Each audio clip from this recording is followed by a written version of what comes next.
it's Ginger from Stamping the Cape, and I'm here with my final July Stamp Club project.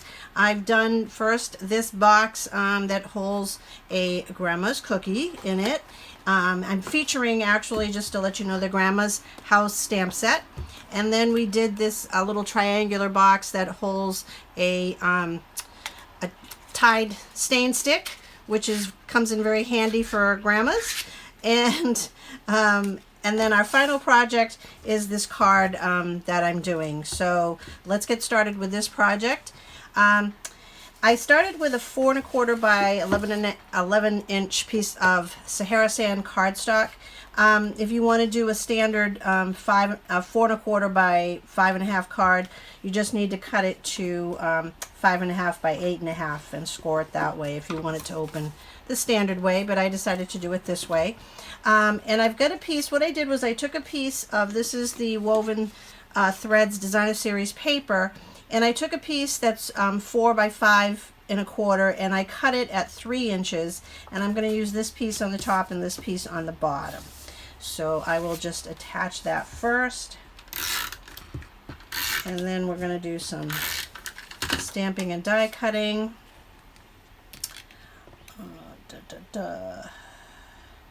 I'm trying to get my projects done before the heat gets too bad. The humidity has started, so summer is officially here, and I wilt in the summer. So I don't know how many videos I'm going to get done. My craft room gets pretty warm, and I do have an air conditioner in it, but to shoot videos becomes a little difficult. So we'll see how it goes. Okay, so I've got that piece down. So now I'm going to do some die cutting. Now, as I did on one of on my box projects, we're going to be doing this little it's actually not a die, it's a die, but it embosses this quilted image on it. So we're going to be doing that, and then I'm going to be stamping my sentiment and cutting that out and the little flowers. So let's do the stamping first and see if we can get all this die cutting done at once. And I should have probably cut out the little hearts, die cut the hearts first too. So all I'm going to do is, I've got Rococo Rose ink, and I'm taking the flower stamp, and I'm just going to use the flower, the tulip portion, but in fact I need to clean my stamp. I forgot to clean it from my last video. So really all I'm going to end up doing is cutting out that little tulip, but I'll stamp that down here. You know what, actually what I did was I forgot. I taped that over, that's right. So let me do that again. So what I did was I covered up the other flowers, because with the circle it was not, the die is too big and it was cutting out part of the other flowers. So if that doesn't bother you, you don't have to do this step. But what I did was I just took some tape and I covered up the rose and the daisy, if you will, so I could just get the tulip image. There we go. This can be a little messy. I don't use Post-it notes because I buy the inexpensive ones, and they tend not, for me, they don't stick well enough, and so they keep popping off. So I just find that using tape is just easier. So now I'm going to stamp that one tulip. All right. Oh, I'm starting with the all rights already. I don't know if you heard on one of my other videos, I said I was going to have a challenge to have you count how many times I say all right in my videos, because I've realized it's gotten to be a little ridiculous. And now I'm aware of it, but I keep saying it anyway.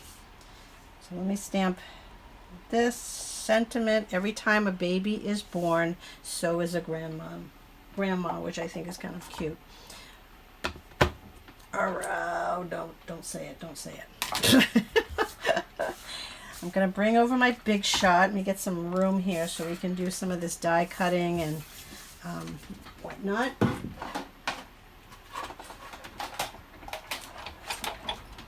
Okay, there we go. So hopefully this is all in the frame. Sometimes I tend to have things falling out of the frame and it just doesn't work. So I'm taking this is the embossing die, if you will, and I'm going to take that and place that right on there.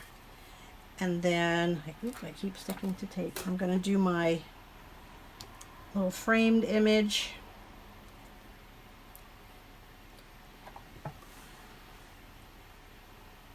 That, and then we're just going to take the circle, and hopefully it won't jump around. We're just going to do that tulip, just enough of the leaves so you know that's what it is. And then I'm going to cut, I need 2 hearts. I need one in Rococo Rose and one in the, I'm using the Seaside Foam.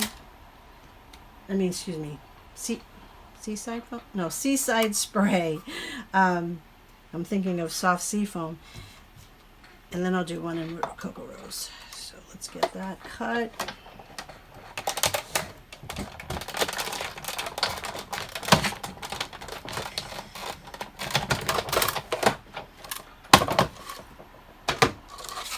Those out, we'll do one more rose. I mean, one more rose, one more heart. I'm going to put this right there, so hopefully I don't lose it. This is one set I wish they had included more than one heart in it. Sometimes they have on some of our, lately they've been doing like leaves and different things where they have more than one of the shape to die cut. And that's very convenient when you want to put multiples in your project. So here's my Rococo Rose heart. I'm going to put that on the side too, so I hopefully don't lose it when I need it. And I'm going to put my dies back on my platform so that I don't lose those in the trash or something, which has happened. Let's see, do I have any some little pieces to poke out? And I take your pick tool just to get those out. There actually is a new brush that goes with the take your pick tool. I just haven't purchased it yet. I don't know, I don't know. Just find it easier to do it this way. So let me get these pieces out of here. Oops. I should take that down. Okay, so this is my my embossed image, and if you can see how beautiful that looks, but I want it to look like a blanket that's kind of laying there, like, you know, an old-fashioned quilted blanket. So I'm just gonna, there actually is, I don't know if you can see that, there actually is an impression made by the die right around there. So I'm just gonna follow that impression and cut around it, and I'll speed up through this part.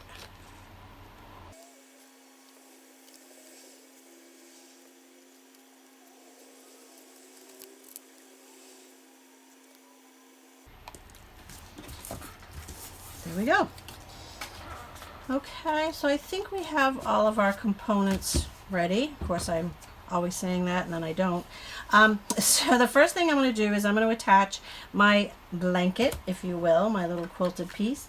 And I'm going to really put a lot of snail on this because and you might, you know, you could use some multi-purpose liquid glue. You just don't want to have it ooze through any, if you've poked through any holes on the design. You know, you don't want to have it like saturated. But anyway, I just found that it has so many embossed areas that they may stick up. So I really want to give that a good squeeze down. Then my ribbon, how I've done this is the ribbon is going to go like this across the card, but I'm going to put some tear and tape on these ends because that's going to attach it and hold it down. So let's see, my ribbon is going to cross about here, so I'm just going to put tear and tape from here to the end, or almost the end, and from here to the other end, so it will stick together when it's crossed. And then I'm going to put a piece where the two pieces cross over to make sure that when it stays flat on the back. So this will be like this, fairly narrow. And I'm going to pinch that piece, and I'm going to put a little piece of tear and tape right there. That's going to remind me of where my cross is, and it'll hold it down onto the card. So let's see where we land on this. If I need to do any trimming, is it too long? Let's see. So I want it to be right about there. And I want it a little narrower. So it's going to come across like that. And we can trim off some pieces afterwards. So let's take off our tear and tape.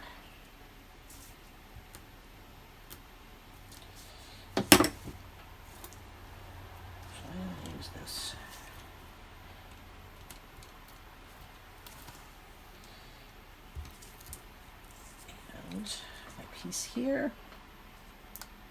Okay, let's get this back in place.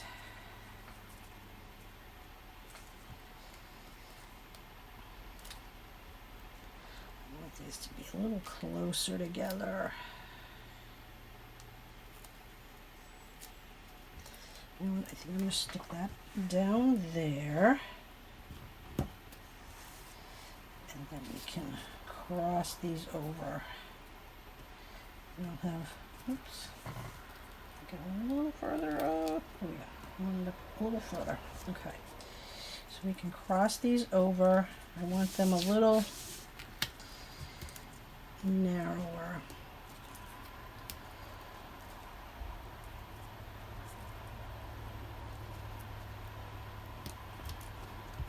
There. And that one there. And then I'll just trim these pieces off. Now, if you want to get fancy, you can do fancy cuts like I did on my first one, but I'm just going to cut these at a little bit of an angle. And that tear and tape will help. This is a woven linen thread, so it'll help it from unraveling a little bit because it will have some frayed edges. Hope I didn't get that too angly. See if I can cut that a little better. Get more of an angle. An angle to the dangle. All right, there we go. Okay, so I'm going to put Stampin' Dimensionals on the back of that. Nobody's going to see that stamped area, and actually I might even put them right on my card because oh, I just noticed I cut that edge off. Oh, must have moved. Let me make sure these get on there. Let's see. That's the top, bottom, side, side.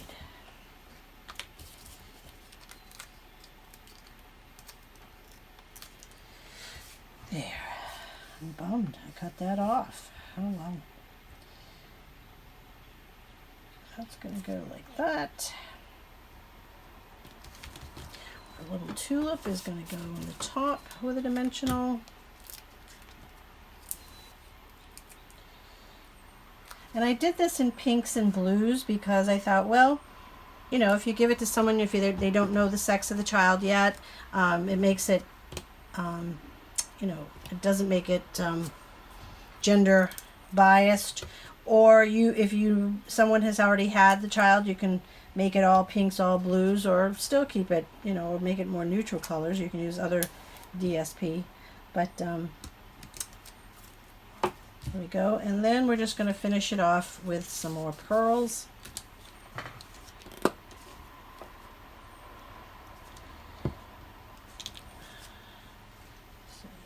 There.